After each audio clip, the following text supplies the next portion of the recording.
ഓം gum ഗണപതയേ നമഃ. ഓം ഗുരുഭ്യോ നമഃ. ജയ് ശ്രീ രാധേ രാധേ രാധേ രാധേ രാധേ രാധേ ശ്യാം. എല്ലാ സജ്ജനങ്ങൾക്കും നമസ്കാരം. ഗർഗസംഹിതയിലെ ഗോലോകഖണ്ഡത്തിലെ 11-ാമത്തെ അധ്യായം. കഴിഞ്ഞ അധ്യായത്തിൽ അല്ലെങ്കിൽ വീഡിയോയിൽ പറഞ്ഞു നിർത്തിയത് ബലരാമ അവതാരമാണ്. ഇന്ന് സാക്ഷാൽ ശ്രീകൃഷ്ണ ഭഗവാന്റെ ഭൂമിയിലുള്ള ആ പിറവി, അതിനെ പറ്റിയാണ് പറയണത്. ഭഗവാന്റെ ജനനത്തെക്കുറിച്ചും അവതാര ലക്ഷ്യത്തെക്കുറിച്ചും ഒക്കെ എല്ലാവർക്കും അറിയാം അല്ലേ? എന്നാലും എപ്പോൾ ഭഗവാന്റെ കഥകൾ കേൾക്കാൻ പുറപ്പെടുന്നവോ അപ്പോഴൊക്കെ നമുക്ക് മനസ്സിൽ ആനന്ദമാണ്. ഭഗവാനെ പറ്റി പറയാൻ തുടങ്ങുമ്പോൾ മനസ്സിൽ ആനന്ദം തിങ്ങി നിറയും. ഭഗവാനെ സ്മരിക്കുമ്പോൾ ആനന്ദം തിങ്ങി നിറയും. അപ്പോൾ ഭഗവാനെ പറ്റി എത്ര പറഞ്ഞാലും എത്ര കേട്ടാലും ആര് പറഞ്ഞാലും നമ്മൾ കൂടുതൽ ശ്രദ്ധിച്ചുകൊണ്ടേയിരിക്കും അല്ലേ? ഗർഗഭാഗവതത്തിൽ ശ്രീകൃഷ്ണ ഭഗവാന്റെ ആ അവതാരത്തെ പറ്റി വിവരിക്കുകയാണ്. ശ്രീ നാരദ മഹർഷി മിഥിലേശ്വരന് പറഞ്ഞു കൊടുക്കുന്ന രീതിയിലാണ് ഗർഗഭാഗവതം കഥകൾ വിവരിക്കുന്നത്. ബലരാമൻ്റെ അവതാരത്തിന് ശേഷം പരാത്പരനും, അതായത് പരലോകത്തിനും അതീതനായവനും പരിപൂർണതമനുമായ സാക്ഷാൽ ശ്രീകൃഷ്ണ ഭഗവാൻ ആദ്യം വസുദേവൻ്റെ മനസ്സിൽ ആവിഷ്ടനായി. അതോടെ മറ്റൊരു യജ്ഞനാരായണനെ പോലെ വസുദേവര് സൂര്യചന്ദ്രന്മാരുടെ ശോഭ ആർജിച്ചു. അതിനുശേഷം എല്ലാവർക്കും ആശ്രയം നൽകുന്ന ശ്രീകൃഷ്ണൻ ദേവകിയുടെ ഗർഭത്തിൽ പ്രവേശിച്ചു.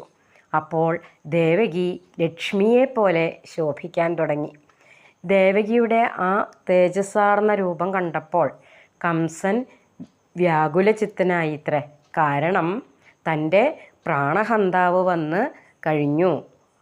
ദേവകിയെ ഇതിനു മുമ്പ് ഒരിക്കലും ഇത്ര തേജസ്വിയായിട്ട് കണ്ടിട്ടേയില്ല. ഈ കുട്ടി ജനിച്ചാലുടൻ തന്നെ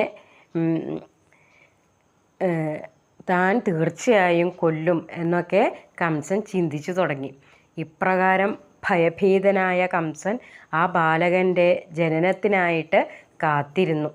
ഭയം കാരണം തൻ്റെ പൂർവജന്മശത്രുവായ വിഷ്ണുവിനെ കംസൻ എല്ലായിടത്തും ദർശിച്ചു. അതെ, ഇവിടെ കംസന് ഭയമാണ് ഉണ്ടായിരുന്നത് അല്ലേ? തന്നെ വധിക്കൂ എന്നുള്ള ഭയം. ആ ഭയം കാരണം വിഷ്ണുവിനെ നിരന്തരം ഉപാസന ചെയ്യുകയാണ് കംസൻ ചെയ്തത്. അതുകൊണ്ട് തന്നെയാണ് കംസന് ആ തൃക്കൈ കൊണ്ടുള്ള മോക്ഷവും കിട്ടിയത് അല്ലേ? ഭഗവാനെ ഏത് വിധത്തിൽ സ്മരിച്ചാലും അതിൻ്റെ ഫലം കിട്ടും എന്ന് നമുക്ക് മനസ്സിലാക്കി തരികയാണ് ഇവിടെ. എന്താ പറയുക, ദൃഢതാപൂർവമായ വിദ്വേഷം കൊണ്ട് മാത്രം ഭഗവാൻ ശ്രീകൃഷ്ണനെ പ്രത്യക്ഷത്തിൽ ദർശിക്കാൻ കംസന് സാധിച്ചു അല്ലേ? അതിനാൽ അസുരന്മാർ ഭഗവാനെ പ്രാപിക്കാനുള്ള ആഗ്രഹം കൊണ്ട് മാത്രം ഭഗവാനോട് വൈരഭാവം വെച്ച് പുലർത്തുന്നു എന്നാണ് ഇവിടെ പറയണത് ഗർഗഭാഗവതം.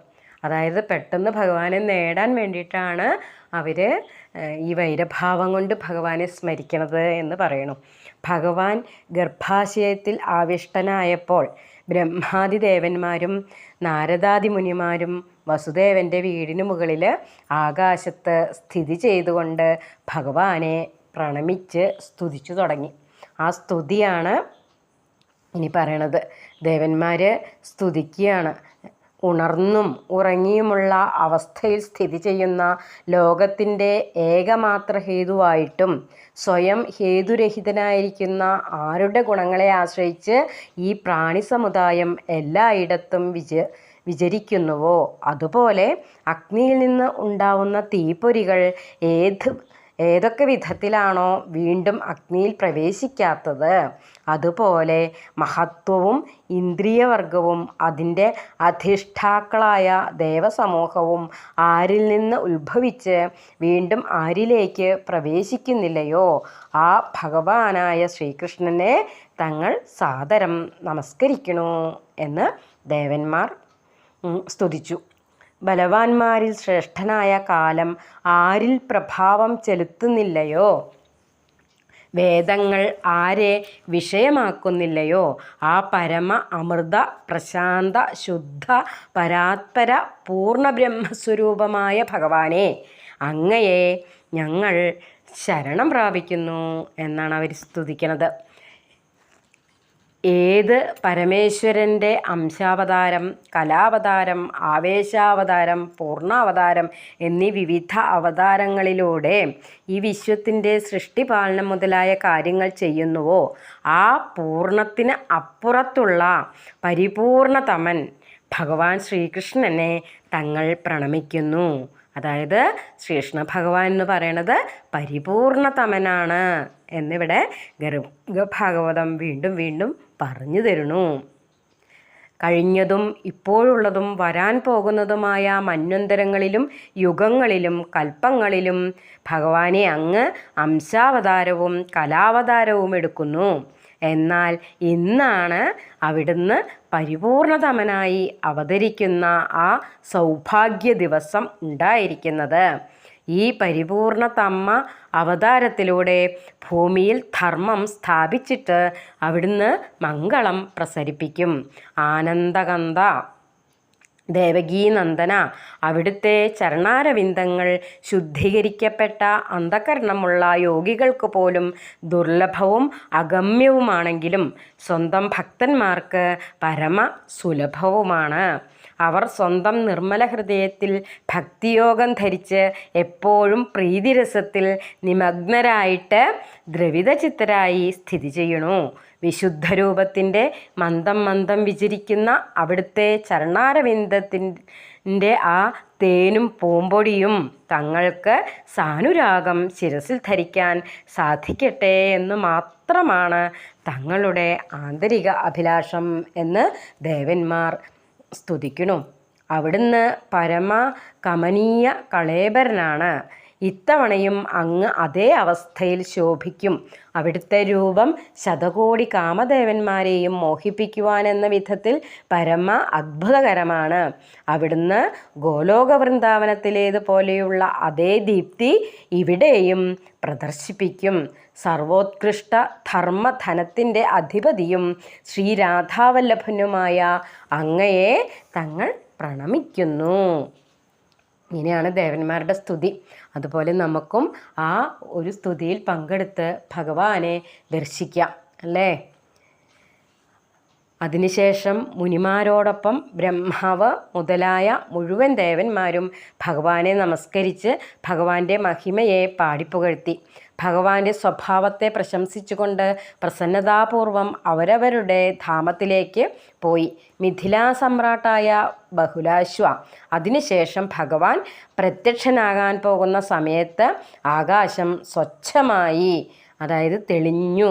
10 ദിശകളും നിർമ്മലമായി, നക്ഷത്രങ്ങൾ നന്നായി തിളങ്ങി, ഭൂമണ്ഡലത്തിൽ പ്രസന്നത വ്യാപിച്ചു. പുഴകൾ, അരുവികൾ, തടാകങ്ങൾ, സമുദ്രങ്ങൾ എന്നിവയിലെ ജലമൊക്കെ തെളിഞ്ഞു. എവിടെയും സഹസ്രദളങ്ങളുള്ളതും ശതദളങ്ങളുള്ളതുമായ കമലങ്ങൾ വിരിഞ്ഞു. മന്ദസമീരനിൽ അവയുടെ സുഗന്ധം എല്ലായിടത്തും പരന്നു. അവിടെയെങ്ങും ശീതള മന്ദസുഗന്ധവായു വീശിക്കൊണ്ടിരുന്നു. ജനപദങ്ങളും ഗ്രാമങ്ങളും സുഖസമൃദ്ധികളാൽ സമ്പന്നമായി. വലിയ വലിയ നഗരങ്ങൾ മംഗളധാമങ്ങളായി മാറി. ദേവന്മാർ, ബ്രാഹ്മണർ, പർവ്വതങ്ങൾ, വൃക്ഷങ്ങൾ, പശുക്കൾ എന്നിവയെല്ലാം സുഖദ സാമഗ്രികളാൽ പരിപൂർണമായി. ദേവന്മാരുടെ ദുന്ദുഭികൾ കേൾക്കുമാറായി. അതോടൊപ്പം എല്ലായിടത്തും ജയ ജയാരവം മുഴങ്ങി. എല്ലായിടത്തും പരമമംഗളകരമായി മാറി. ഗാനകലകളിൽ നിപുണരായ വിദ്യാധരന്മാർ, ഗന്ധർവന്മാർ, സിദ്ധന്മാർ, കിന്നരന്മാർ, ചാരണന്മാർ എന്നിവർ ഗീതങ്ങൾ ആലപിക്കാൻ തുടങ്ങി. ദേവന്മാർ സ്തോത്രങ്ങളെ കൊണ്ട് ആ പരമപുരുഷനെ സ്തുതിക്കാൻ തുടങ്ങി. ദേവലോകത്തിൽ ഗന്ധർവ സ്ത്രീകളും വിദ്യാധരിമാരും ആനന്ദമഗ്നരായിട്ട് നൃത്തം ചവിട്ടാൻ തുടങ്ങി. മുഖ്യരായ ദേവന്മാർ പാരിജാതം, മന്ദാരം, മാലതി മുതലായ പുഷ്പങ്ങൾ വർഷിക്കാൻ തുടങ്ങി. അതോടൊപ്പം മേഘങ്ങൾ ഗർജിക്കുകയും ജലവൃഷ്ടി നടത്താൻ തുടങ്ങുകയും ചെയ്തു. ഭാദ്രപദ മാസം, കൃഷ്ണപക്ഷം, ബുധനാഴ്ച, രോഹിണി നക്ഷത്രം, ഹർഷണയോഗം, വൃഷലഗ്നം, അഷ്ടമി തിഥിയിൽ അർദ്ധരാത്രി ലോകം ഇരുട്ടിൽ മൂടിയിരിക്കുമ്പോൾ ചന്ദ്രോദയ സമയത്ത് വസുദേവ ഗൃഹത്തിൽ ദേവകിയുടെ ഗർഭാശയത്തിൽ നിന്ന് സാക്ഷാൽ ശ്രീകൃഷ്ണൻ അവതരിച്ചു. അരണിതടിയിൽ നിന്ന് അഗ്നി ഉണ്ടാകുന്നത് പോലെയായിരുന്നു അത് എന്ന് ഗർഗഭാഗവതം പറയണു. കഴുത്തിൽ പ്രകാശവും സ്വച്ഛവും വിചിത്രവുമായ മാല, വക്ഷസ്ഥലത്തിൽ ശോഭാപ്രഭാസമന്വിതമായ സുന്ദര കൗസ്തുഭമണിയും രത്നമാലയും, കാലുകളിൽ ചിലങ്ക, ഭുജങ്ങളിൽ ആഭരണങ്ങൾ എന്നിവ ധരിച്ച ഭഗവാൻ മണ്ഡലാകാരമായ പ്രഭാപൂരത്തിൽ അവിടെ അങ്ങനെ ശോഭിച്ചു. തലയിൽ കിരീടം, കാതിൽ കുണ്ടലയുഗങ്ങൾ കുണ്ടലയുഗളങ്ങൾ എന്നിവ ബാലസൂര്യനെ പോലെ തിളങ്ങുണ്ടായിരുന്നു. കയ്യിൽ മണിബന്ധത്തിൽ ജ്വലിക്കുന്ന അഗ്നിയെപ്പോലുള്ള അത്ഭുതകരമായ വള ഇളകുന്നുണ്ടായിരുന്നു. അരക്കെട്ടിലുള്ള അരഞ്ഞാണം അത്യധികം ശോഭിക്കുന്നുണ്ടായിരുന്നു. കഴുത്തിൽ താമരയുടെ മാല ശോഭിച്ചിരുന്നു. ശ്യാമസുന്ദരമായ ശരീരത്തിൽ ശോഭിച്ചിരുന്ന ആ പീതാംബരം മേഘങ്ങളിലെ മിന്നൽ പോലെയായിരുന്നു. നെറ്റിയിൽ കറുത്തിരുണ്ട മുടിയുടെ ചുരുൾ ആടിക്കളിച്ച് ശോഭിക്കുന്നുണ്ടായിരുന്നു. മുഖചന്ദ്രൻ്റെ ചഞ്ചല രശ്മികൾ അവിടുത്തെ സമ്പൂർണ്ണ അന്ധകാരം ദൂരീകരിച്ചിരുന്നു. ആ പരമസുന്ദരവും ശുഭദവുമായ മുഖം പ്രഫുല്ല ഇന്ദീവരം പോലെ നേത്രയുഗ്മങ്ങളാൽ ശോഭിതമായിരുന്നു. ആ മുഖം മനോഹരമായി അലങ്കരിക്കപ്പെട്ടിരുന്നു. അതിനാൽ ആ മുഖം കോടിക്കണക്കിന് കാമദേവന്മാരെ മോഹിപ്പിക്കുന്നതായി തോന്നി. പരിപൂർണതമനും പരാത്പരനും വൈകുണ്ഠത്തിന് അതീതനും ആയ ഭഗവാൻ മധുരമായി ഓടക്കുഴൽ വിളിക്കുന്നതിൽ മുഴുകിയിരുന്നു. ആ വിധത്തിലുള്ള പുത്രനെ ദർശിച്ചിട്ട് യദുകുലതിലകനായ വസുദേവൻ്റെ കണ്ണുകൾ ഭഗവാൻ പ്രത്യക്ഷനായതിൻ്റെ സന്തോഷം കൊണ്ട് വെട്ടിത്തിളങ്ങി. അദ്ദേഹം അപ്പോൾ തന്നെ ബ്രാഹ്മണർക്ക് 1,00,000 പശുക്കളെ മനസ്സുകൊണ്ട് ദാനം ചെയ്തു. പ്രസവമുറിയിൽ ഭഗവാൻ പ്രത്യക്ഷപ്പെട്ടതോടെ വസുദേവൻ്റെ മുഴുവൻ ഭയവും ഇല്ലാതായി. അദ്ദേഹം അത്യന്തം വിസ്മിതനായി. കൈകൂപ്പിക്കൊണ്ട് ആദിയും അന്തവുമില്ലാത്ത ഭഗവാനെ പ്രണമിച്ച് ദിവ്യസ്തോത്രങ്ങളാൽ സ്തുതിക്കാൻ തുടങ്ങി. വസുദേവരുടെ ആ പ്രാർത്ഥനയാണ്: ഭഗവാൻ, അങ്ങ് ഏകനും അദ്വിതീയനും പരമാത്മാവും പ്രകൃതിക്ക് അതീതനും ആണെങ്കിലും അങ്ങേക്ക് അനേകനാകാൻ സാധിക്കും. അവിടുന്ന് ഈ ലോകത്തിൻ്റെ സൃഷ്ടികർത്താവും പാലകനും സംഹാരകനുമാണ്. ഹേ ആദിദേവ, ഹേ ത്രിഭുവനപതേ, പരമാത്മാവേ, സ്ഫടികം വർണ്ണങ്ങളാൽ ലിപ്തമാവാത്തതുപോലെ അവിടുന്ന് ദേഹവർണ്ണങ്ങളാൽ നിർലിപ്തനായിട്ട് സ്ഥിതി ചെയ്യണു. ആ വിധത്തിൽ സ്ഥിതി ചെയ്യുന്ന അങ്ങയ്ക്ക് എൻ്റെ നമസ്കാരം. ഏതു വിധത്തിലാണോ ഇന്ധനത്തിൽ അഗ്നി ഒളിച്ചിരിക്കുന്നത്, അതേപോലെ അവിടുന്ന് ഈ സമ്പൂർണ്ണ ലോകത്തിലും അദൃശ്യരൂപത്തിൽ സ്ഥിതി ചെയ്യണു. ആകാശം അകത്തും പുറത്തും സ്ഥിതി ചെയ്യുന്നത് പോലെ അങ്ങ് എല്ലാവരുടെയും അകത്തും പുറത്തും സ്ഥിതി ചെയ്യണു. അവിടുന്ന് ഭൂമിയെപ്പോലെ ഈ മുഴുവൻ ലോകത്തിൻ്റെയും ആധാരമാണ്, എല്ലാറ്റിൻ്റെയും സാക്ഷിയാണ്. വായുവിനെ പോലെ സർവഗതനുമാണ്. അങ്ങ് പശു, ദേവത, ബ്രാഹ്മണൻ, സ്വന്തം ഭക്തന്മാർ, പശുക്കുട്ടികൾ എന്നിവരെ പാലിക്കുന്നവനുമാണ്. ഭൂഭാരം തീർക്കാൻ വേണ്ടിയാണ് അവിടുന്ന് അവതരിച്ചിരിക്കുന്നത്. അങ്ങ് എല്ലാവരിലും ശ്രേഷ്ഠനായ പുരുഷോത്തമനാണ്. ജഗദീശ്വര, പാപിയായ കംസനിൽ നിന്നും തന്നെ രക്ഷിക്കൂ എന്നാണ് അദ്ദേഹം പ്രാർത്ഥിച്ചത്. തൻ്റെ വീട്ടിൽ പ്രത്യക്ഷനായിരിക്കുന്ന പരിപൂർണതമനായ സാക്ഷാൽ ശ്യാമസുന്ദരൻ ശ്രീകൃഷ്ണനാണെന്ന് സർവ്വദേവതാ സ്വരൂപിണിയായ ദേവകിക്കും മനസ്സിലായി. അതിനാൽ ദേവകിയും ഭഗവാനെ നമസ്കരിച്ച് സ്തുതിച്ചു. ഹേ സച്ചിദാനന്ദ സ്വരൂപിനായ ശ്രീകൃഷ്ണ, അഗണിത ബ്രഹ്മാണ്ടങ്ങളുടെ അധിപതേ, ഹേ പരമേശ്വര, ഹേ ഗോലോകവാസ, ഹേ ആദിദേവ, ഹേ പൂർണ്ണരൂപ, ഹേ പരിപൂർണതമ, ഹേ പ്രഭോ, അവിടുന്ന് പാപിയായ കംസന്റെ ഭയത്തിൽ നിന്ന് തന്നെ രക്ഷിക്കൂ.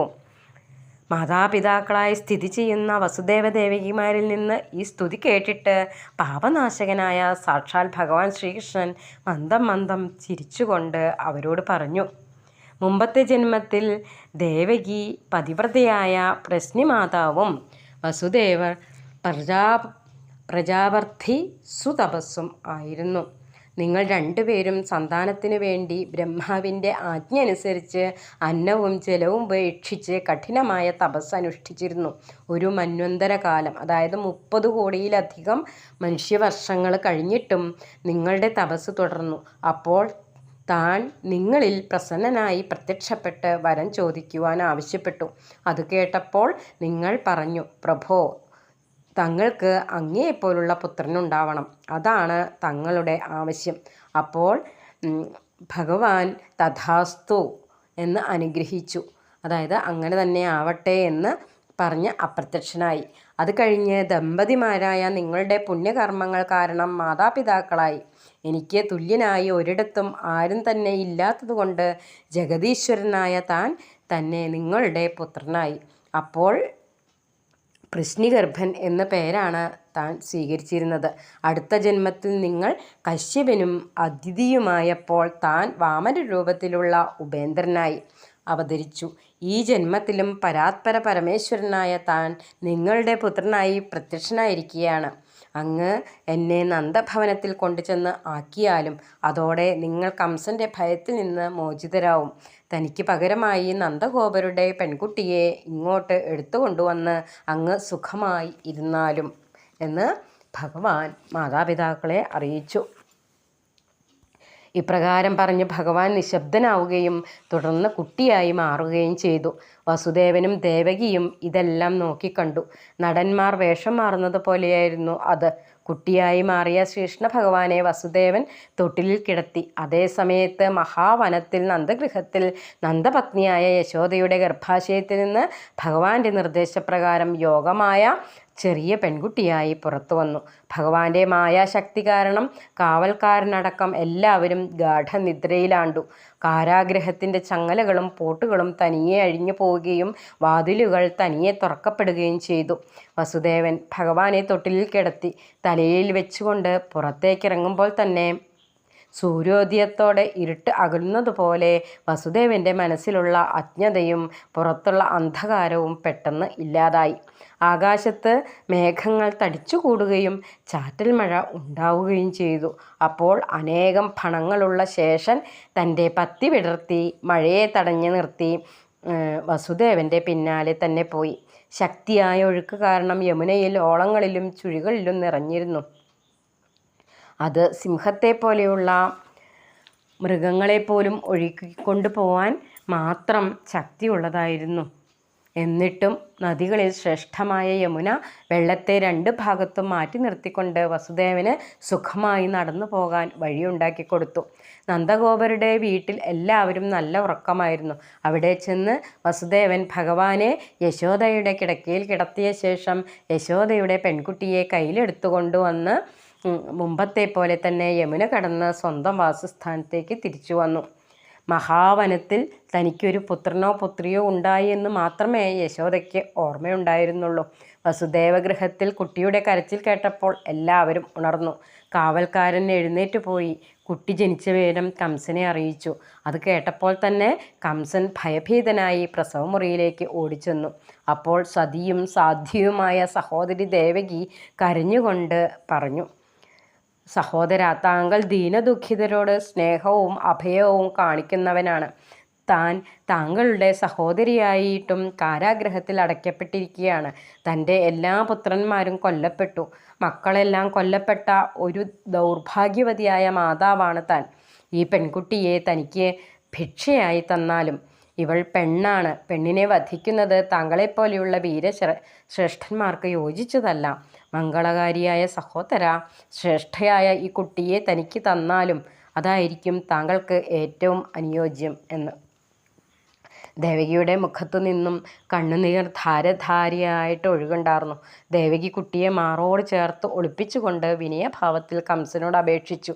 എന്നിട്ടും ആ ദുഷ്ടനായ കംസൻ സഹോദരിയെ തട്ടിമാറ്റിക്കൊണ്ട് അവരുടെ മടിയിലിരുന്ന കുട്ടിയെ തട്ടിയെടുത്തു. കംസൻ യദുകുലത്തിൻ്റെ കളങ്കവും മഹാനീചനുമായിരുന്നു.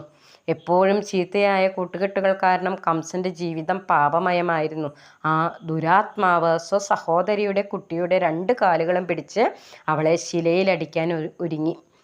എന്നാൽ അവൾ സാക്ഷാൽ യോഗമായയുടെ അവതാരമായ അനംശയായിരുന്നു.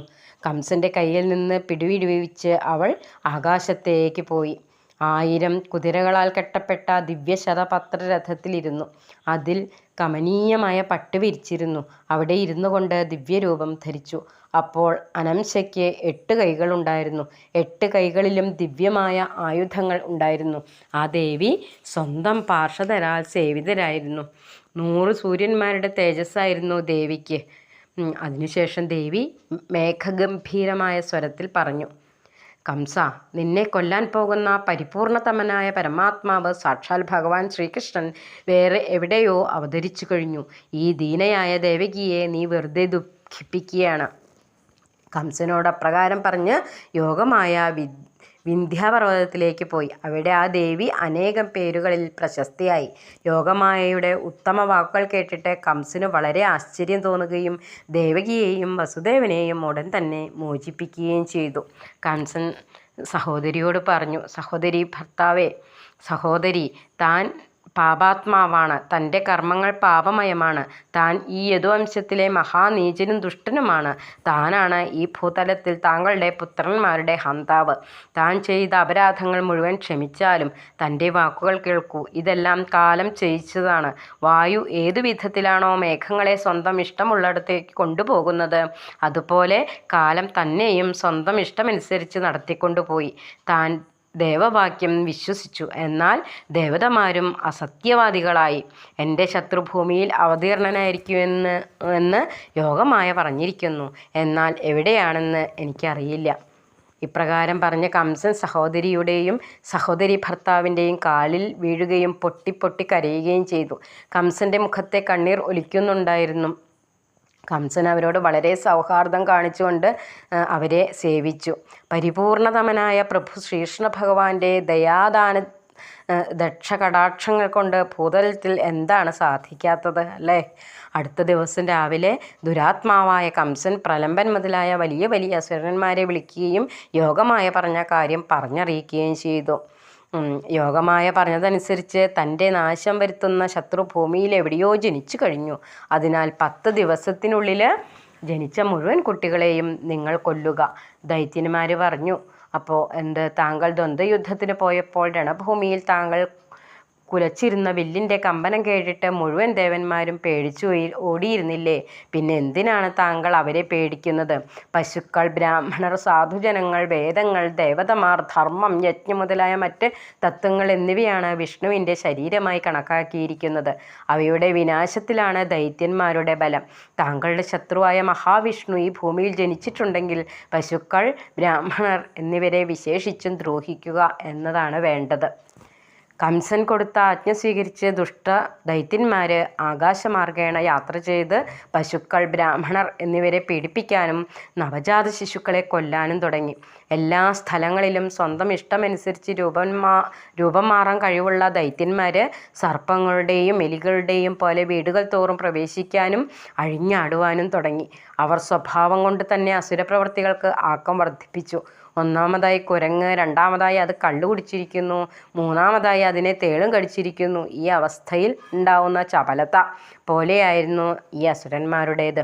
വിദേഹകുലനന്ദനും മൈഥില നരേശ്വരനും വിഷ്ണുഭക്തനും ധർമാത്മാക്കളിൽ മുഖ്യനും പരമതപസ്വിയും പ്രതാപിയും അംഗരാജനുമായ ബഹുലാശ്വ ജനക, ഭൂമിയിൽ സാധു ജനങ്ങളോടുള്ള ഈ അവഹേളന ധർമ്മം, അർത്ഥം, കാമം, മോക്ഷം എന്നീ 4 പുരുഷാർത്ഥങ്ങളും നശിപ്പിക്കുന്നതാണ് എന്ന് പറഞ്ഞിട്ടാണ് ഈ ഏകാദശ അധ്യായം ഇവിടെ സമർപ്പിക്കുന്നത്.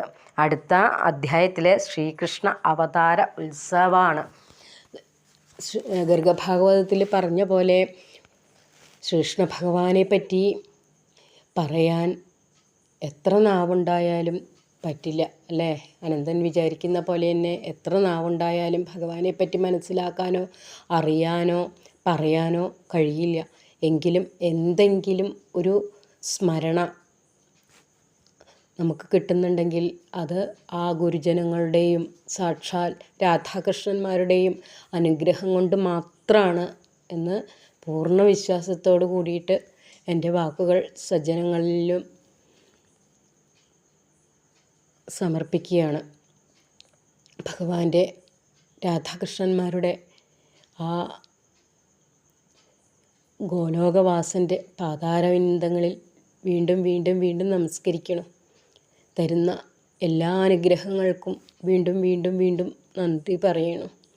എനിക്ക് തരുന്ന എല്ലാവരുടെയും പ്രോത്സാഹനത്തിനും നന്ദി, നമസ്കാരം. എല്ലാവർക്കും രാധാകൃപാ കടാക്ഷം എപ്പോഴും ഉണ്ടാകട്ടെ എന്ന് പ്രാർത്ഥിച്ചുകൊണ്ട് എൻ്റെ